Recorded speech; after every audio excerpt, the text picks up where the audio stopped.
Hey guys, welcome to my channel. If you're new here, my name is Anna, and if you're coming from my full Ultimate Europe review, welcome back. So today I'm going to be talking about all things Ultimate Europe excursions. So if you've never traveled with EF before, I have some good news. I am an EF Ultimate Break Ambassador and I have a $100 discount code with them. So if you use my discount link that's in the description, it will take $100 off automatically any trip. So happy shopping. I'm going to be touching on the excursions offered by EF, things that I planned independently, things that others planned independently, and my tour director optionals. So my tour director was Effie. She was an absolute gem. I have only had one other tour director that's been as good as she is. She is just phenomenal at her job. She was on top of everything, had advice for everything. She knew everything about each city we were in, and we were in a lot of cities. She was just a huge resource for information, as they should be, but she honestly went above and beyond her job. She was always there for us. She was just great to have on tour, and she really made it worth it. Like, tour without her, I don't think it would have been nearly as good. She was even nice enough to give me advice about my independent travel after this tour. She was truly an angel. She and Justin from Australia are tied neck and neck for best tour directors I've ever had. But if you get Effie, you're super lucky. Tell her I say hi. So first I'm going to talk about EF optionals.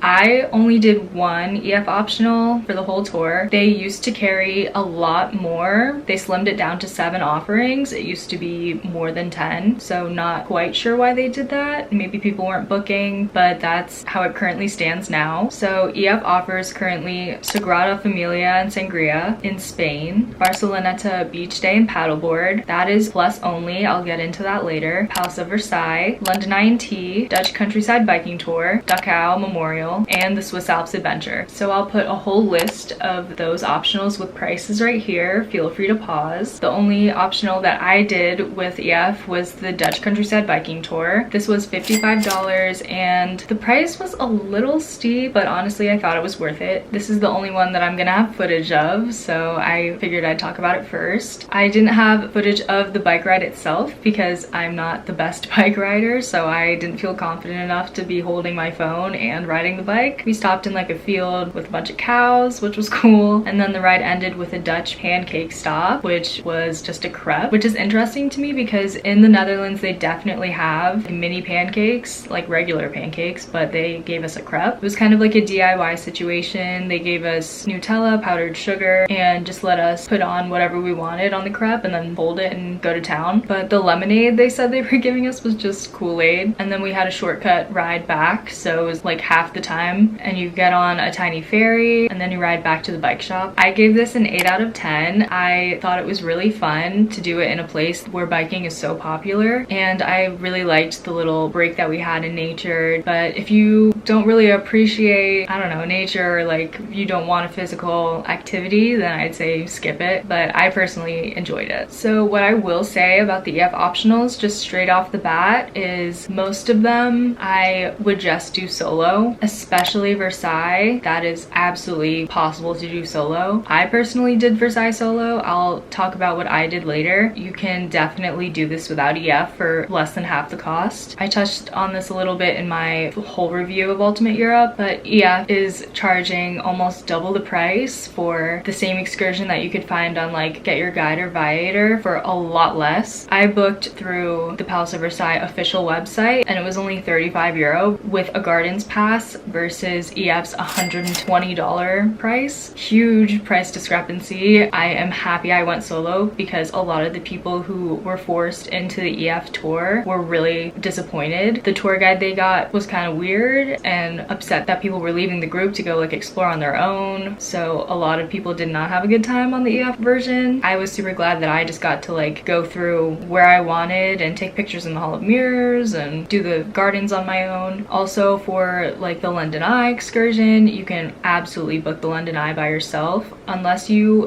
really want the river cruise and the high tea, then go for it, but $120 for that seemed really steep for me. High tea was not my priority also. I only wanted to see the London Eye, and that was $50 for that ticket, so high tea, like if that is your priority, I would say that's worth it. Sagrada Familia was canceled for our group due to low enrollment, so people had to do that on their own, so no one experienced it. I personally did not feel the need to go inside Sagrada Familia. People definitely definitely did, and they had a good time. So again, it's up to you, but $85 to go do that. You're basically paying for the sangria because on the website it's much cheaper. Even if you want a tour, they have those available too. So yeah, I've kind of jacked up the price of that as well. The Barceloneta beach day and paddleboard lesson is only offered for the plus version of this tour because there is an itinerary difference in this part. The essential version goes to Central France and then to Paris, while the plus version gets a train straight to Paris from Barcelona, which we didn't get, but I wish we had because that bus ride sucked. So that is $40. I personally, unless you really want a paddleboard lesson, I would say skip that. We got to that beach by ourselves. It's super easy to just take the metro if you just want to go to the beach. You don't need EF to bring you there, so it's up to you on that. Another offering is Dachau Memorial, and a lot of people did this, and I do think it's really important, but I just did not have the mental bandwidth to go see the memorial site. It is super heavy. It's a Holocaust memorial site. I do appreciate that that's an educational experience, and I definitely do think that that one would be worth it. The final offering is the Swiss Alps Adventure. I did this on the brand media trip with EF, and it was super fun when we went up. I would say it was a half day, and we were lucky enough to be staying on the halfway point of Mount Titlis, so we could just go back to our hotel. But if you're doing this on the Ultimate Europe tour, you're kind of stuck up there for most of the day. There are a bunch of activities that you get to do, and they were fun, but the fact that you only have one free day in Switzerland is really rough because there's so much to see. There's so many things you can do by train, and I will talk about what I did by myself that day since I'd already done the Swiss Alps Adventure stuff. So I would say this is worth it, but on the Ultimate Europe tour it's definitely harder, and there are things that could be more worth it to you, so I'd stick around and listen to my independent activity section for that. Hey guys, it's me from the future, and I just want to give you a few quick updates. Right after I filmed this in August, after my Euro summer, EF changed a ton of things, and it's now December, so I wanted to give you that updated information. I'm just doing a quick video on my phone because my camera is dead.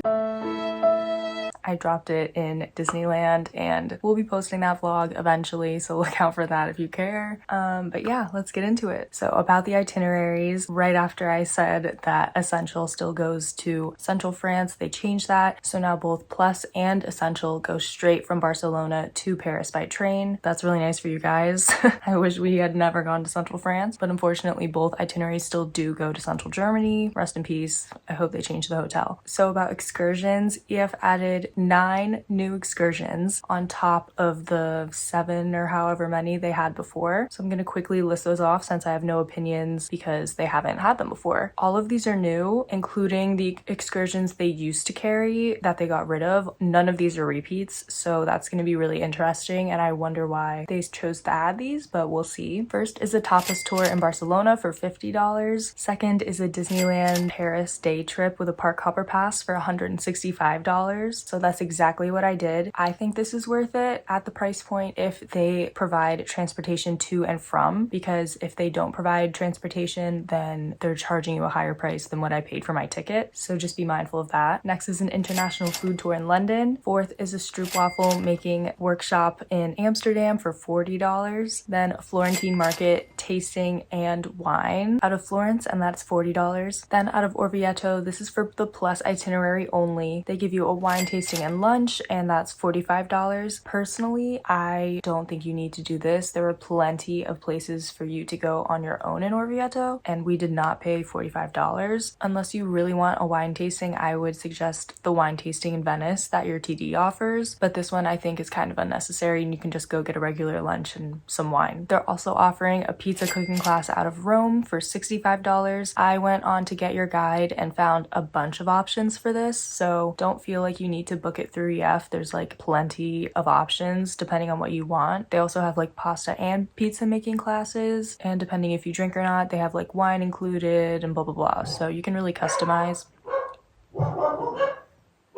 So depending on what you're looking for, you can really customize what you want out of the class. And in my guide, I included a budget and a splurge option for this, just depending on how much you want to spend. And then the last new EF optional is a night out with a local in Athens for $55, which is interesting to me because we didn't see much nightlife in Athens. So I wonder what this is going to be like. So all of those prices are what they have posted currently, and they definitely can change because EF loves to change their prices constantly. constantly. So that's just what they have as of December 2024. But yeah, those are all of the new options. I'll put a list of all of those right here with prices. But again, I just want to reiterate, you don't need to book all of these. Like, you will be spending thousands of dollars if you do everything offered and more. So like, really be mindful, really think about your must-dos and go from there. If you end up wanting to do something later, you can always book a Get Your Guide like the day before. You know what I mean? And it'll probably be cheaper than what EF is offering. Don't spend all your money, guys. You're gonna need it, especially for food in Europe. Okay, back to me in the past. So next I'm going to be talking about TD optionals.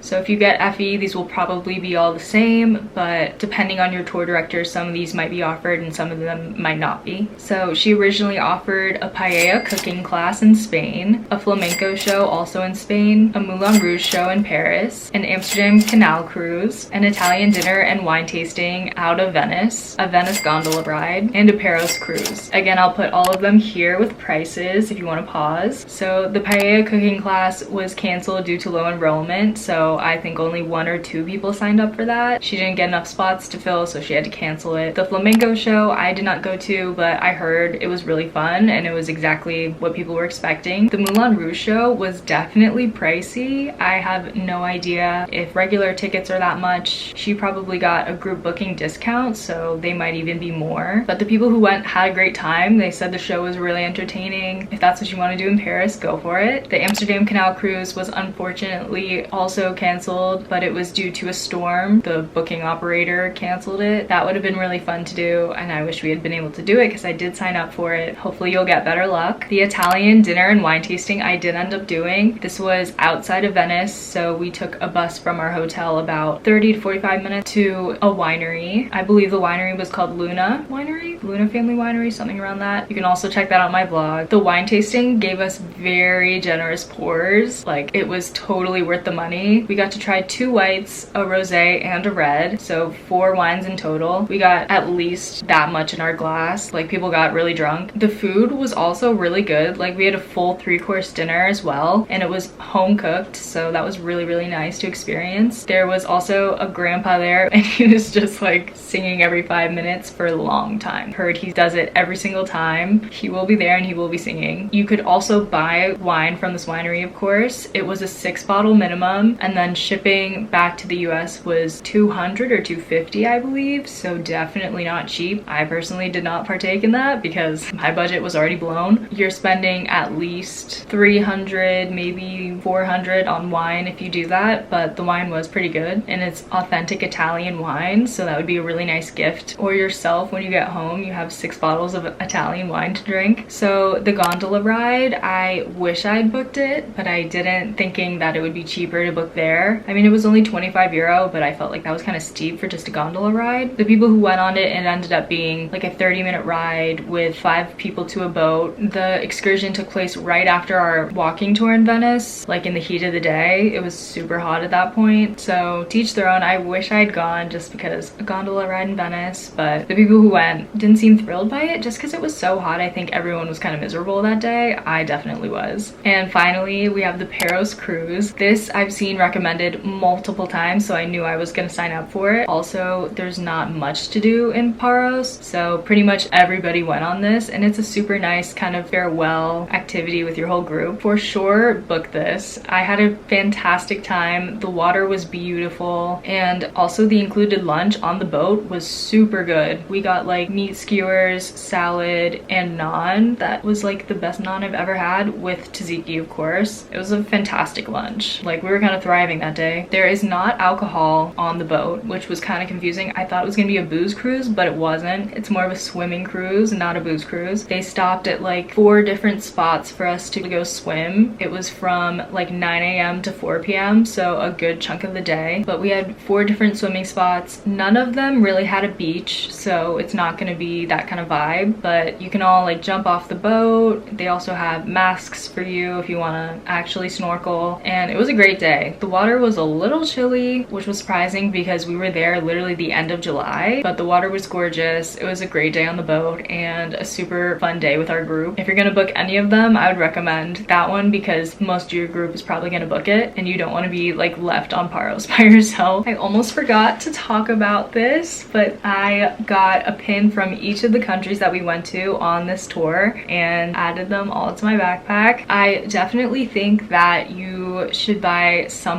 from each country because I think that would be a really cool keepsake to have, but I thought pins would be a cool way. Other people did shot glasses, of course. I don't know, you can also do keychains, bookmarks. There's a ton of different things that are small that you can collect, postcards of course. So I think getting something small from each country would be really cute, especially on such a big trip like this.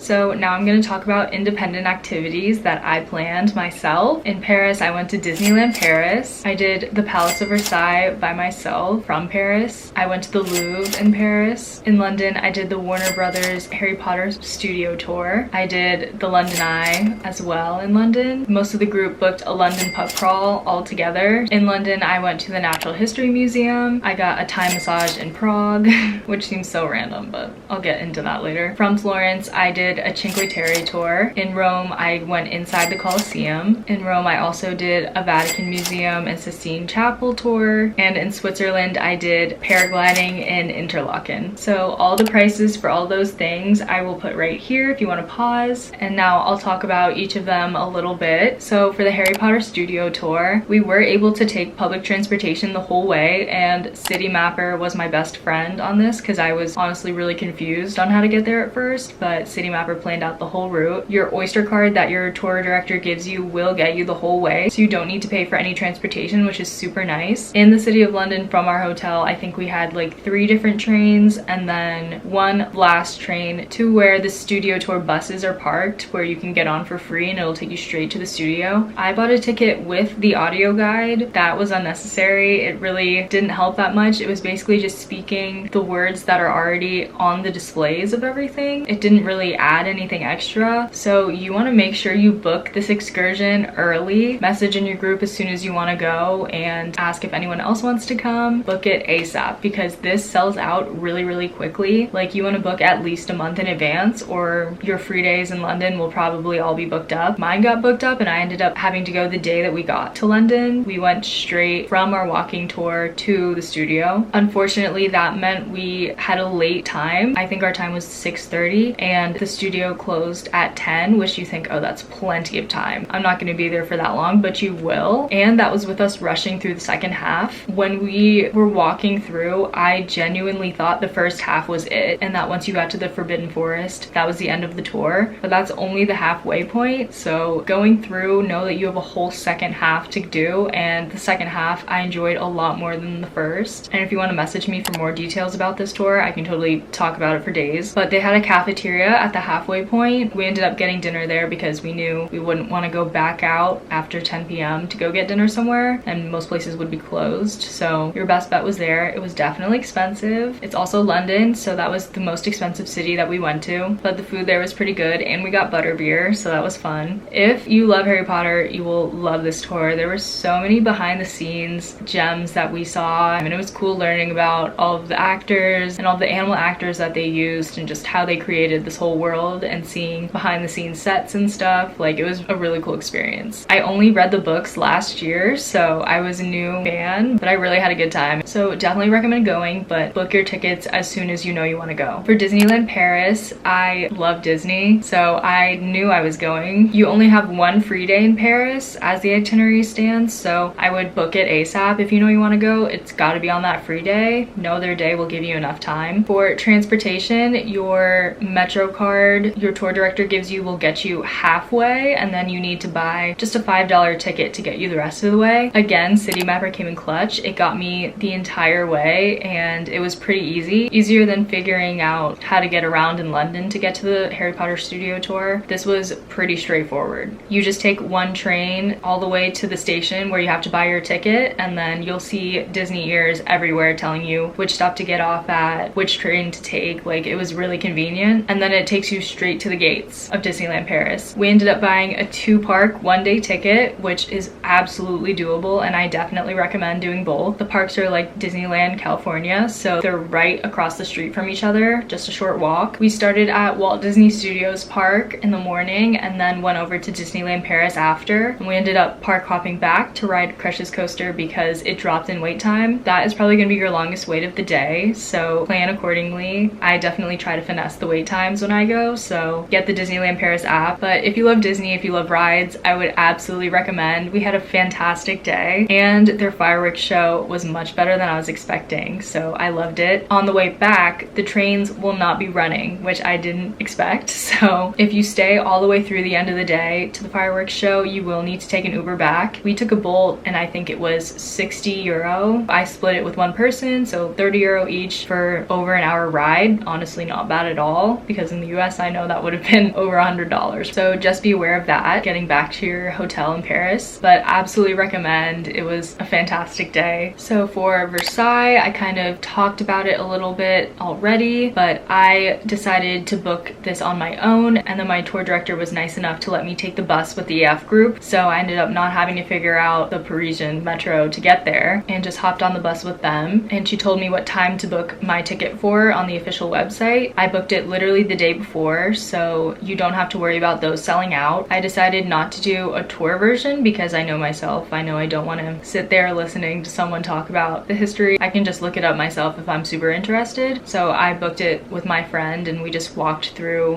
by ourselves. It was super congested. There were a lot of people there. That's pretty much any super popular monument, chapel, palace that you're gonna go to. We walked all the way through all the rooms, Marie Antoinette's room. The Hall of Mirrors was definitely the coolest part, so we stopped and took some pictures in there. Be aware you're not allowed to use flash. We did get called out by the security. I wish we had more time to explore the gardens. The EF group that went didn't have any time to explore the gardens really. They had maybe 20 minutes, which isn't enough time to get anywhere. If you're taking the bus back, just be aware you won't have a ton of time to do that. But everyone who did the tour, as I said they hated it. The tour guide wasn't pleasant to listen to, and I don't think EF will be using her again after all of our reviews. So hopefully you get a better tour guide if you do choose to go with EF. If you do want the history, book it through them. It's just gonna be double the price. Also in Paris, I booked a ticket to go to the Louvre. We did this on the day we were getting into Paris from the bullet train. We had talked to our tour director about which time we should book, and she recommended, I think it was like 2:30. There was traffic, so we were a little late, so we had to check into our hotel really fast and like book it to the Louvre. It was super easy. We took one line on the metro and it was like 17 stops from our hotel. The Louvre itself, we showed up expecting like a super long line, but it apparently was a really long line of people who were the next time slot. We got really lucky in that we were a little late, so we ended up getting to just walk right in. The Louvre was huge. It was way bigger than I expected. Like, people are gonna tell you it's big, but multiply that by 10 because it was massive. You could spend all day in there and not see everything, is how big it was. The Mona Lisa was a little underwhelming. It was much smaller than I was expecting, especially compared to all of the other huge paintings that are around. There were a ton of people in front of the Mona Lisa. Like, I was not about to fight all of those people to get a better picture of her, so this is what I got. But there were just crowds and crowds of people. I mean, it was cool to see, but I don't really get the hype. If you love art, you could literally spend days walking around the Louvre. Definitely recommend if you enjoy art. I will say it was so hot in there. It was almost unbearable. It felt like I was in a steamy bathroom. Going up to the third level, the level that the Mona Lisa is not on, definitely there were less people up there, so it was more breathable. It's gonna be much hotter than you're expecting, so wear a short sleeve shirt or a tank top because it's hot in there, especially in the summer. Okay, so I also went to the London Eye by myself. Kind of regret it. I've done it and I'll never do it again. Kind of a ripoff. It was $50 to book on my own. Not as cheap as I was expecting. Also, I have the official websites of everything linked in the booklet in the description. All of the hyperlinks to all the websites for all of these things to book them are in that booklet if you want to check it out. I tried to make it really easy for you guys because when I was researching all of this, it was really hard to figure out what the official websites are, first of all, because there are so many other scam websites. Ends up being like double the price. It took me a lot of time to figure out all of the official websites, so I wanted to create this for you guys so you don't have to do that as well. But the London Eye to me was a ripoff. It was raining per usual in London, and all of the glass like fogged up. I had to crouch down and like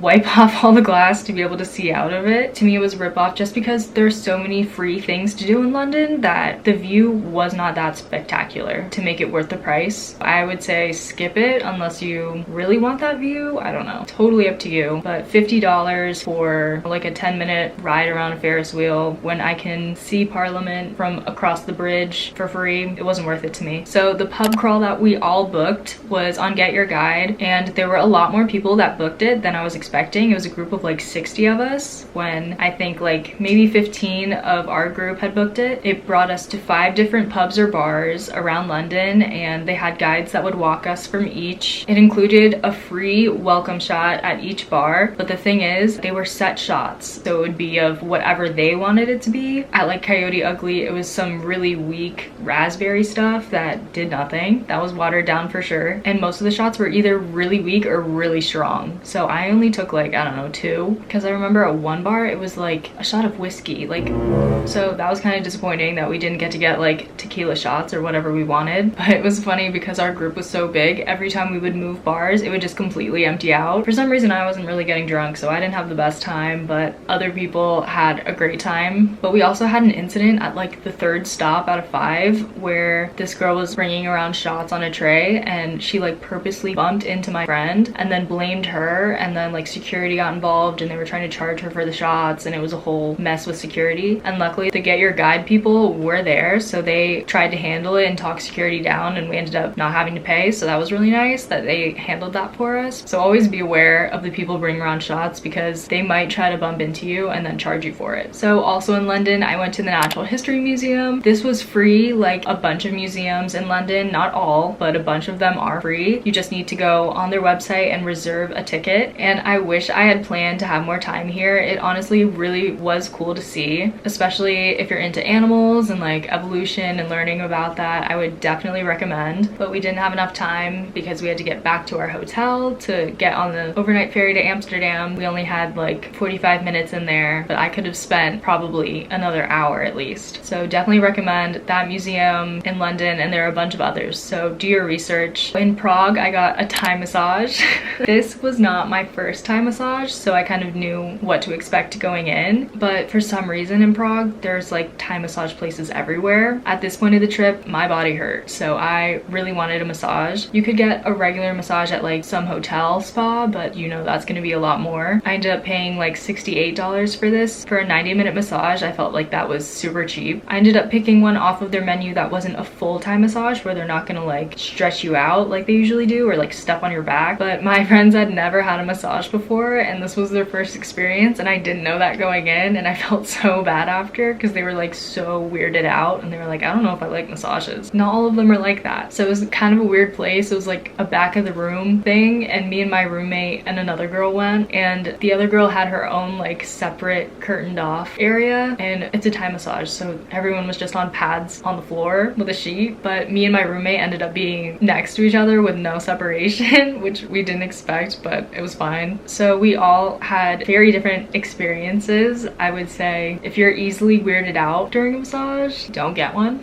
A Thai massage is not what you want to get because they really have no fear. They didn't do anything super bizarre, like no happy endings or anything like that, but it was definitely not a typical traditional massage. Honestly, I enjoyed mine. My lady was good. My roommate's lady ended up being weird and like squeezing her butt and stuff like that. So, and also speak up. If you don't like something, say something. But I thought it was a good bang for your buck. If you want a cheap massage, Thai massage in Prague is the way to go. From Florence, I did a Cinque Terre day tour. I also booked this on Get Your Guide, and I honestly think it was the best offering available. A bunch of other people from my group booked different day tours of the same thing, just through different companies. Like some booked through Viator and some booked different Get Your Guide tours. We ended up having the best luck on ours logistically. Just some key differences where we had a smaller van van, so a smaller group, which was really nice, so it could come pick us up directly from the train station instead of having to walk to the bus. We didn't have to wait for as many people when we're transferring trains and like going to different neighborhoods and making stops, so that was really nice. It was just an easier group to keep track of and manage. We also got to see 4 out of 5 neighborhoods. Others got to only see 3 and then only had an hour there when we had at least 2 hours, if not more. So logistically, this tour is the best one to book, and I would highly recommend booking it because I loved Cinque Terre and I definitely want to go back. It was such a nice break from like city experience to be on the coast. Also, this was our first chance to swim like all trip besides Barcelona, so definitely recommend going. EF used to offer this, but they for some reason don't anymore. In my vlogs I talk about it. Even though I didn't have the best tour guide, the tour structure itself was perfect, and I am so happy that I booked that tour. So in Rome, I booked an inside the Colosseum ticket. This is one that you have to book through the official website. They will not allow any Viator tickets unless you book a tour, just an entry ticket versus a tour. If you have like a guide, then they say, okay, that's not illegal. Like they're giving you an extra service that you would pay more for. But if you're just booking an entry ticket, it should be like $19 from the official website. That's also linked in my booklet. I didn't want to have a tour, so I just bought an entry ticket. My friends also thought they were buying an entry ticket, but they bought it from Viator and it ended up being illegal and they were not allowed in. It's also cheaper. Like, why would you want to pay double the price when the official website is much cheaper? I don't know. So I explored the Colosseum by myself, but I do recommend going. Like, it was cool to experience. It was cool to see where all the gladiators fought, especially because it's such a cheap entry ticket. Like, why not? Why not? The line didn't even take that long. It was definitely hot. Going on the second level, there's a shaded area inside with like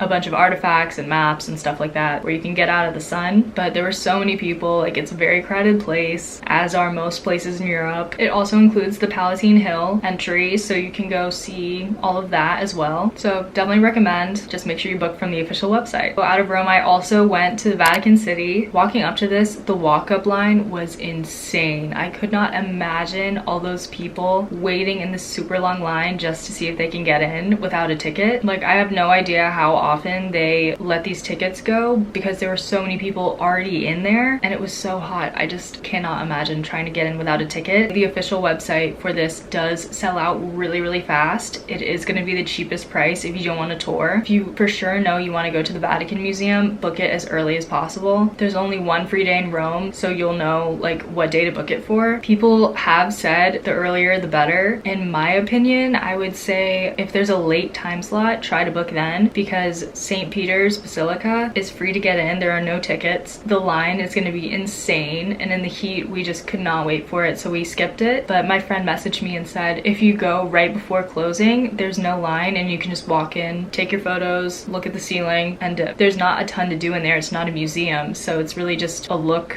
walk around, and leave situation. The Vatican Museum probably took us 2 hours, and I will let you know right now, the Sistine Chapel is inside the museum. We thought that we had to like exit the museum and walk out and then go to the Sistine Chapel, but it's part of it. So once you find that loop, you will end up in the Sistine Chapel and then you'll be at the gift shops and the exit. I would say you don't really need a tour unless you want to learn as much as possible about the history. We did a self-guided and it's pretty much just one endless loop that you can't escape. It was really hot in there as well. We were sweating. Also for this, you need to know the dress code. Cannot be showing your shoulders, no midriff. Try to wear something below your knees and then you'll be fine. But the only place that you needed to have your shoulders covered was the Sistine Chapel. I wish I had known this. In the museum itself, you did not need to have your shoulders covered. So if you just have a wrap or something, you can just wear that in the Sistine Chapel and then you can take it off. The museum itself is not strict. It's just the Sistine Chapel. So we found entry tickets for $35 on Get Your Guide, and that was like such a clutch find because we found that a day or two before our free day in Rome. So ended up booking that, and that was a huge success because the tours are like 120 or more. So huge price difference. I'd say it's worth it for that price. If you care about the history, you might want to spend more. But the Vatican City also counts as another country. Super cool. We got to check another one off our list. So it's technically 10 countries. And then finally, paragliding in Interlaken, Switzerland. I booked this on my own on the free day in Switzerland when everyone else was doing the Swiss Alps adventure. This was hands down one of my favorite excursions of my entire summer. Also, Interlaken was such a cool place to experience. I just booked booked train tickets on Omeo and then went to the main train station in Lucerne and took that straight to Interlaken, and also did a little detour to Lauterbrunnen, Switzerland, which was a really cool place to see too. I wish I had budgeted my time better and had more time there, but it was literally like a 45-minute trip to see the waterfall and then I had to leave. But the cost of this excursion was less than I was expecting. Like, it's Switzerland, everything's gonna be expensive. I've paid more for this in the US, so I was kind of shocked that it was not affordable, but it wasn't crazy expensive. And one thing I learned is if you're gonna paraglide anywhere in Switzerland, it should be Interlaken. As soon as you walk off the train, you see people up in the sky paragliding. Like, it was really cool. They have a huge grassy field in the middle of the town where everyone's landing, so you get to watch them land the entire day. The ride itself was incredibly scenic, and I'm so glad that I did it because Switzerland itself is such a beautiful place, and getting to see it from the sky was such a cool thing to do. Getting to spend this day by myself was really, really nice. Just having little moments where you can get away from the group is honestly such a good feeling, just because you're together so much. And I know some people have said, oh, like the essential trip versus the plus trip, are you even with your group enough in the plus trip just because you have one roommate? The answer is yes. You have plenty of time with your group on either trip. I would say the essential version, you probably have too much time with your group, because those times where I was just with my roommate and just being able to be in our hotel room and like breathe, it was so nice. Not to say anything bad about my group, like it was not a bad group at all. It's just you're with a lot of people for a long time